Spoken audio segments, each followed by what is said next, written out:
बिस्मिल्लाहिर्रहमानिर्रहीम। Delicious land के नाजरीन को हमारी तरफ से अस्सलाम वालेकुम एंड वेलकम बैक। आज मैं आपसे शेयर कर रही हूँ, बहुत ही यूज़फुल वीडियो है ये, इसको ज़रूर देखिएगा एंड तक, ताकि आपको समझ आए कि कैसे आप अपने घर में कोई भी लीफ जो होते हैं उनको ड्राई करके रख सकते हैं, जो मुख्तलिफ़ खानों में यूज़ होते हैं और बहुत ही फ्लेवरफुल होते हैं। आज मैं आपसे शेयर कर रही हूँ पुदीना और पार्सली है, इन दोनों को मैंने धो के रख लिया है, अच्छे से टोकरी में डाल दिया है ताकि इनका सारा पानी जो है खुश्क हो जाए। उसके बाद हम किचन टॉवल लेंगे, तो उसके ऊपर ये काटन के हैं, इसके ऊपर अच्छे से इनको अलग अलग से हम फैला के रख देंगे ताकि इनका जो पानी है वो कुछ तो किचन टॉवल जो है वो चूस लेगा और बाकी का जो है वो हवा के साथ, ये खुश्क जगह पे मैंने इसको टेबल के ऊपर रखा है, तो हवा के साथ इसकी जो नमी है वो आस्ता आस्ता से खुश्क होती रहेगी। तो हम देखेंगे कि कितनी देर तक ये खुश्क होती है। मौसम पे डिपेंड करता है, जगह पे डिपेंड करता है। तो अगर आप इसको धूप में सुखाएं तो जल्दी खुश्क हो जाते हैं, लेकिन उनके जो कलर हैं वो ख़राब हो जाते हैं और टेस्ट भी उतना फ्रेश नहीं रहता। तो ये जो तरीका मैं आपको बता रही हूँ, इसमें आपको ये फ़ायदा होगा कि जब आप इन पाउडर्स को अपने खानों में मुख्तलिफ़ जगह पे रेसिपीज़ में यूज़ करेंगे तो आपको बहुत ही तेज़ और अच्छी खुशबू इनकी अपने खानों में फ़ील होगी। तो ये देखिए जी, मैंने अच्छे से फैला दिया है। तो इसको देखते हैं, अभी तकरीबन 12 घंटे हुए हैं और ये देखिए पार्सली काफ़ी खुश्क हो गई है और पुदीना भी काफ़ी से ज़्यादा खुश्क हो गया है। मैं इसको मज़ीद 10-12 घंटे और दूंगी और उसके बाद फिर मैं आपको नेक्स्ट बताऊंगी किस तरह मैंने पुदीने का पाउडर तैयार किया। पहले हम पुदीने का पाउडर तैयार कर लेंगे और फिर उसके बाद पार्सली का। ये देखिए जी, तकरीबन 24 घंटे के बाद ये काफ़ी इस तरह की पोजीशन में आ चुके थे कि ये ड्राई करने के काबिल हो गए हैं। मैंने फुल फ्लेम पे तवा रखा है और तवे को पहले प्री हीट कर लेंगे। आप इसको कढ़ाई में भी कर सकते हैं या तवे पे, जिस तरह आपको इजी लगे, दोनों सूरतों में बेहतरीन है। तो जब तवा प्री हीट हो गया था तो मैंने फ्लेम को ऑफ़ कर दिया है और उसके ऊपर मैंने ये जो पत्ते हैं इसके पुदीने के वो डाल दिए हैं। ये देखिए, जो इसके अंदर से धुआं निकल रहा है, ये इसमें वो जो नमी है वो स्टीम बन के तो निकल रही है। थोड़ा थोड़ा से साथ साथ खिलाते रहेंगे और बिल्कुल आपने टेंशन नहीं लेनी कि ये जल जाएंगे या कोई इस तरह का मसला होगा। ये बहुत अच्छे से और बहुत नाइसली ये ड्राई होंगे।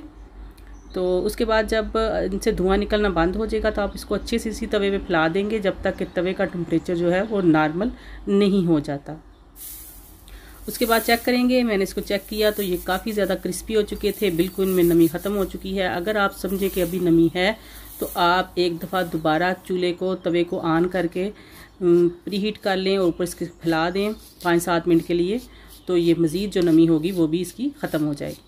अच्छे से मैंने छलनी के साथ इसको छान लिया है। ये बारीक से छलनी है, बहुत अच्छे से इसको छानेंगे क्योंकि कोई भी अगर टहनी वगैरह जो होगी तो वो निकल जाएगी। तो ये बहुत ही फाइन सा हमारा जो है वो सूप तैयार होगा।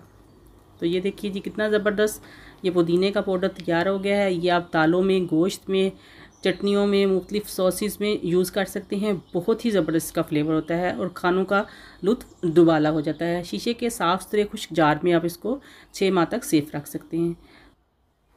और जो पार्सली है उसको मज़ीद मैंने 8 से 10 घंटे दिए हैं ताकि ये और खुश्क हो जाए। उसी तरह छाँव में ही इसको फैलाया हुआ है, अपनी सेम जगह पे ये पड़ी हुई है पार्सली। इसको थोड़ा बहुत हिलाती रही हूँ, ऊपर नीचे थोड़ा बहुत कर देंगे।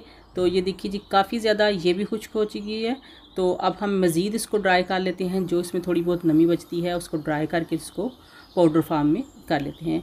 कढ़ाई को मैंने रख दिया है चूल्हे के ऊपर और फ्लेम को पहले फुल किया है ताकि कढ़ाई हमारी जो है वो प्री हीट हो जाए। उसके बाद उसको बिल्कुल लो पे कर देंगे और साथ ही हम पार्सली को कढ़ाई के अंदर डाल के, तो साथ साथ इस तरह उसको अल्ट पलट करते रहना है आपने, कभी ऊपर कभी नीचे, इस तरह। ये बहुत अच्छे से इसकी सारी नमी जो है वो खुश्क हो जाएगी और ये एकदम क्रिस्पी होके बिल्कुल खुश्क चटकते हुए पत्तों की तरह की आवाज़ आपको आने लगेगी। तब तक आप इसको हिलाते रहें, 2 मिनट लगें, 3 मिनट लगें, 5 मिनट लगें, जब तक कि आपको फ़ील हो कि जो पत्ते हैं वो टोटली उनमें खनक सी आ गई है, उनमें सूखापन आ गया है, असल जो उसकी नमी थी वो ड्राई हो गई है। तो ये देखिए काफ़ी ज़्यादा होगी। अब इसको आप इस पोजीशन पे आके मसल सकते हैं हाथों से, इसकी टहनियाँ अलग हो जाएंगी, पत्ते अलग हो जाएंगे। और अगर आपको लगे कि अभी भी ये नमी में है तो आप मज़ीद 1-2 मिनट और दे लीजिए, वरना आप इस पोजीशन पे आके आग को बंद कर दें और इसको सेम कढ़ाई में पड़ा रहने दें ताकि जो इसकी थोड़ी बहुत नमी है वो भी ड्राई हो जाए। ये देखिए जी, फ्लेम बिल्कुल लो थी, अब मैंने इसको फ्लेम को ऑफ़ कर दिया है।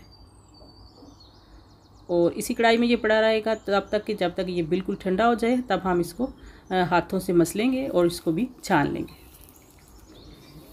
बहुत ज़्यादा अच्छी सी ये बिल्कुल खुश्क हो चुकी है पार्सली, और इसी तरह की हमें चाहिए थी। अब हम इसको छलनी से छान लेंगे और आप ये देखिए, नोट कीजिए कि कितना प्यारा और अच्छा ओरिजिनल जो इसका कलर होता है पार्सली का ग्रीन, वही हमें खुश्क करने के बाद भी मिला है।